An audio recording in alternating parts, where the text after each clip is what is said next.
Supreme hero, dynamic hero, megastar Chiranjeevi గారు 1955 August 22న west Godavari జిల్లా మొగల్తూర్లో జన్మించారు. అతని అసలు పేరు కొణిదేల శివశంకర వరప్రసాద్.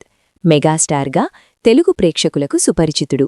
కేంద్ర ప్రభుత్వంలో 2012 ఆగస్ట్ 27 నుంచి 2014 మే 26 దాకా పర్యాటక శాఖ మంత్రి, ఇండిపెండెంట్ ఛార్జ్గా పనిచేశారు. తన బ్రేక్ డాన్స్కు పేరు పొందిన మెగాస్టార్ చిరంజీవి గారు 150కి పైగా చిత్రాల్లో నటించారు. వీటిలో ఎక్కువ భాగం తెలుగు చిత్రాలు, మిగతావి తమిళ, కన్నడ, హిందీ చిత్రాలు. 39 ఏళ్లకు పైబడ్డ నట ప్రస్థానంలో 3 సార్లు ఆంధ్రప్రదేశ్ ప్రభుత్వ నంది పురస్కారాలు, రఘుపతి వెంకయ్య బహుమతి, 9 ఫిల్మ్ఫేర్ సౌత్ బహుమతులు గెలుచుకున్నారు.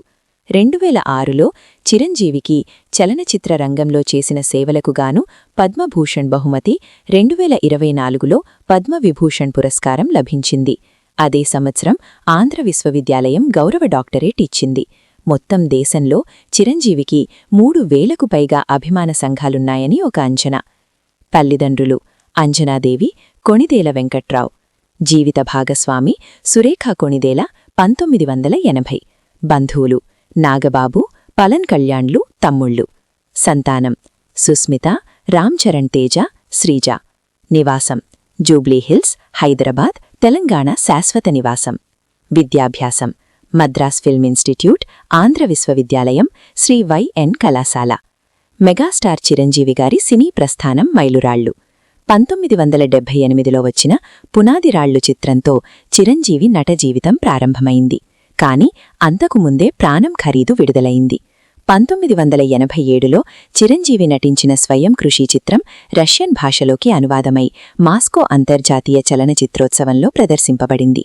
ఈ చిత్రానికి గాను చిరంజీవి 1988 ఇండియన్ ఎక్స్‌ప్రెస్ ఉత్తమ నటుడిగా ఆంధ్రప్రదేశ్ ప్రభుత్వ నంది బహుమతి అందుకున్నారు.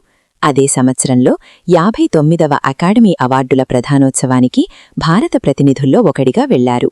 1988లో చిరంజీవి సహనిర్మాతగా వ్యవహరించి నటించిన రుద్రవీణ చిత్రం జాతీయ సమగ్రతను బోధించే ఉత్తమ చిత్రంగా జాతీయ బహుమతి అందుకుంది. 1982లో కోడి రామకృష్ణ దర్శకత్వంలో వచ్చిన ఇంట్లో రామయ్య, వీధిలో కృష్ణయ్య లాంటి చిత్రాలతో చిరంజీవి ప్రధాన కథానాయకుడిగా నటించడం ప్రారంభమైంది.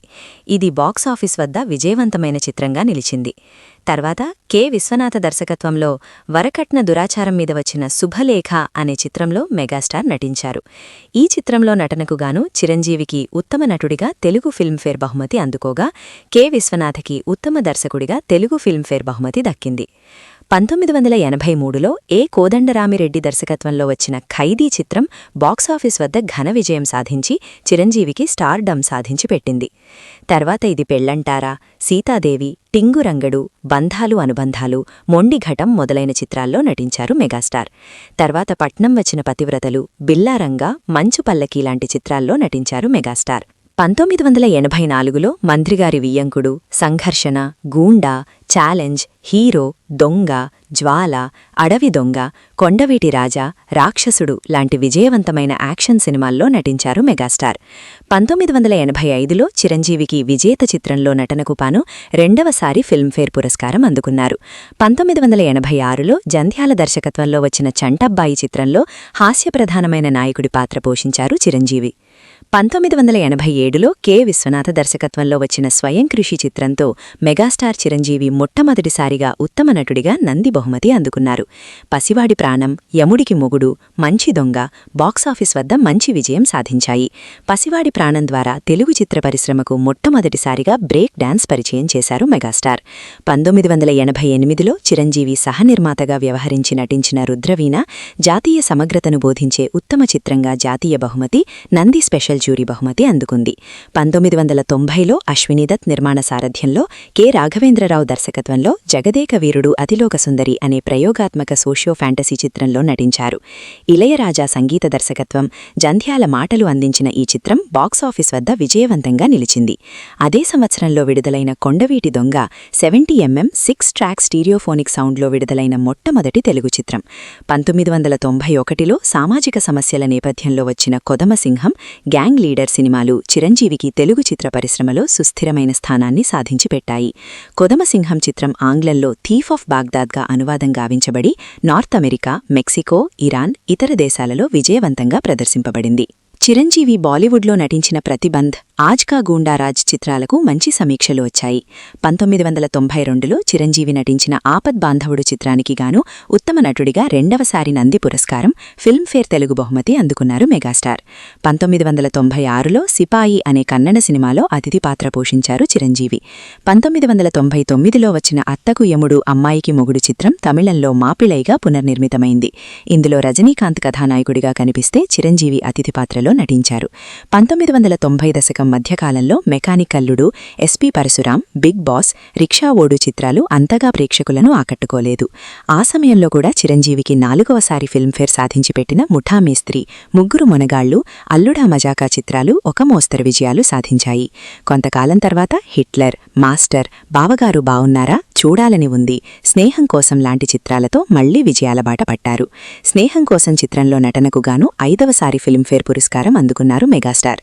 1999లో చిరంజీవి దుషాన్ గార్సీ దర్శకత్వంలో రమేష్ కృష్ణమూర్తి నిర్మాతగా ఒక హాలీవుడ్ చిత్రంలో నటించవలసి ఉంది. దీని తెలుగు మూల చిత్రానికి సురేష్ కృష్ణ దర్శకత్వం వహించారు. The return of the thief of Baghdad అని పేరు పెట్టిన ఈ చిత్రం తెలియని కారణాలతో ఆగిపోయింది. కొత్త సహస్రాబ్దంలో చిరంజీవి కెరీర్ ముత్యాల సుబ్బయ్య దర్శకత్వంలో అన్నయ్య చిత్రంతో ప్రారంభమైంది. 2001లో కన్నడ, తెలుగులో విడుదలైన ద్విభాష ఆధ్యాత్మిక చిత్రం శ్రీ మంజునాథలో శివుడుగా నటించారు మెగాస్టార్. మంజునాథుడిగా అర్జున్ నటించారు.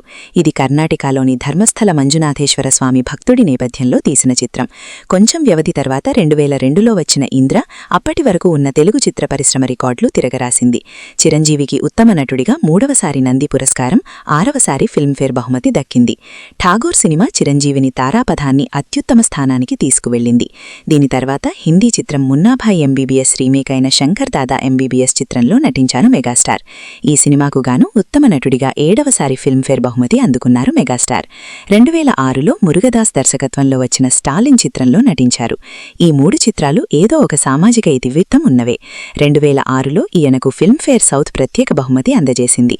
ఇదే సమయంలో చిరంజీవి రాజకీయ రంగ ప్రవేశంపై ఊహాగానాలు విస్తృతంగా చర్చనీయాంశాలయ్యాయి. 2007లో చిరంజీవి నటించిన శంకర్ దాదా జిందాబాద్ తర్వాత సుమారు 10 ఏళ్ల పాటు మరే సినిమాలో కథానాయకుడిగా నటించలేదు. ఈ సమయంలో రాజకీయాల్లోకి ప్రవేశించారు మెగాస్టార్. ఈ 10 ఏళ్లలో అడపాదడపా అతిథి పాత్రల్లో కనిపించారు. 2009లో కొడుకు రామ్ చరణ్ కథానాయకుడిగా వచ్చిన మగధీర, 2015లో వచ్చిన బ్రూస్లీ చిత్రాల్లో తన నిజ జీవిత పాత్రల్లో కనిపించారు మెగాస్టార్. 2010లో వచ్చిన వరుడు, 2015లో వచ్చిన రుద్రమదేవి చిత్రాల్లో నేపథ్య సంభాషణకు తన గాత్రం అందించారు. 2001లో వచ్చిన శ్రీ మంజునాథ చిత్రంలో శివుడి పాత్రలాగానే 2013లో వచ్చిన శ్రీ జగద్గురు ఆదిశంకర చిత్రంలో శివుడిగా అతిథి పాత్రలో కనిపించారు మెగాస్టార్. తెలుగు సినిమా రంగంలో చిరంజీవిని మొదటి యాక్షన్ డాన్స్ మాస్ హీరోగా చెప్పుకోవచ్చును. అంతకు ముందు ఉన్న కథానాయకుల చిత్రాలలో ఈ అంశాలున్నా వాటికి అంత ప్రాముఖ్యత ఉండేది కాదు. 2019లో చిరంజీవి తన మొదటి పీరియాడిక్ చిత్రం సైరా నరసింహారెడ్డిలో నటించారు. స్వాతంత్ర్యయోధుడు ఉయ్యాలవాడ నరసింహారెడ్డి జీవిత కథ ఆధారంగా సురేందర్ రెడ్డి దర్శకత్వంలో తెరకెక్కించారు. 200 కోట్ల పైచిలుకు వ్యయంతో నిర్మించిన సైరా 240 కోట్లకు పైగా వసూలు చేసింది. 2022లో కొరటాల శివ దర్శకత్వంలో ఆచార్య చిత్రంతో తన కుమారుడు రామ్ చరణ్తో కూడా నటించారు. గ్యాంగ్ లీడర్ హిందీ పునర్నిర్మాణం ఆజ్ కా గూండారాజ్లో, అంకుశం హిందీ పునర్నిర్మాణం ప్రతిబంధ్లో, దక్షిణాదిన విజయవంతమైన జెంటిల్మెన్ హిందీ పునర్నిర్మాణం ద జెంటిల్మెన్లో కూడా కథానాయకుడిగా నటించారు. ఘరానా మొగుడు మలయాళంలోకి హే హీరోగా అనువాదం గావించబడింది. పశ్చిమ ఐరోపా ఖండం, లాటిన్ అమెరికాలలో సైతం చిరు పేరొందాడు.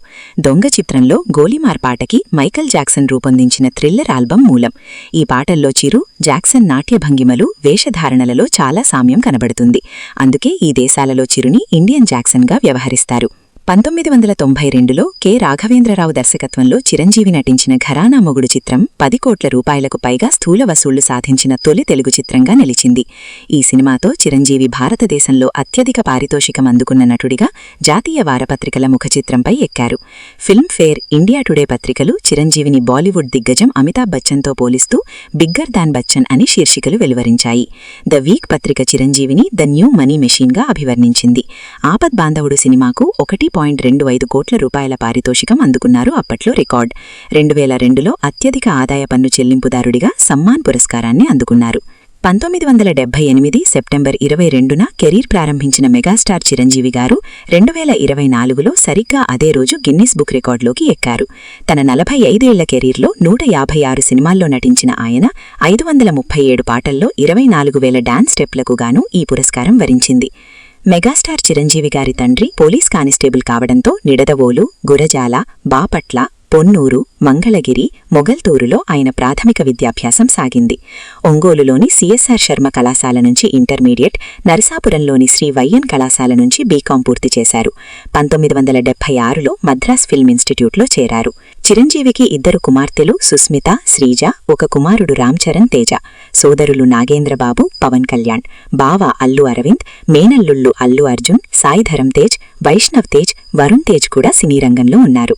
రాజకీయాల తర్వాత దాదాపు 10 సంవత్సరాల గ్యాప్ తీసుకుని ఖైదీ నంబర్ 150 చిత్రంతో రీఎంట్రీ ఇచ్చి ఘన విజయం సాధించారు. ఆ తర్వాత సైరా నరసింహారెడ్డి, గాడ్ ఫాదర్, వాల్తేరు వీరయ్య, భోలా శంకర్ వంటి చిత్రాల్లో నటించారు. 2026 సంక్రాంతికి మన శంకర్ వరప్రసాద్తో వచ్చి రికార్డుల మోత ముగిస్తున్నారు. ప్రస్తుతం విశ్వంభర చిత్రంలో నటిస్తున్నారు. 1998 అక్టోబర్ 2న Chiranjeevi charitable trust, blood bank, eye bank స్థాపించారు. ఈ సంస్థల ద్వారా లక్షల మందికి రక్తం, నేత్రదానం సేవలు అందాయి. 2007 ఆగస్టు 26న తిరుపతిలో ప్రజారాజ్యం పార్టీని స్థాపించారు. 2009 ఎన్నికల్లో 18 స్థానాలు గెలుచుకున్నారు. మెగాస్టార్ చిరంజీవి గారు తిరుపతి నుంచి ఎమ్మెల్యేగా గెలిచారు. 2011లో పార్టీని కాంగ్రెస్లో విలీనం చేసి రాజ్యసభ సభ్యుడిగా, కేంద్ర మంత్రిగా పనిచేశారు.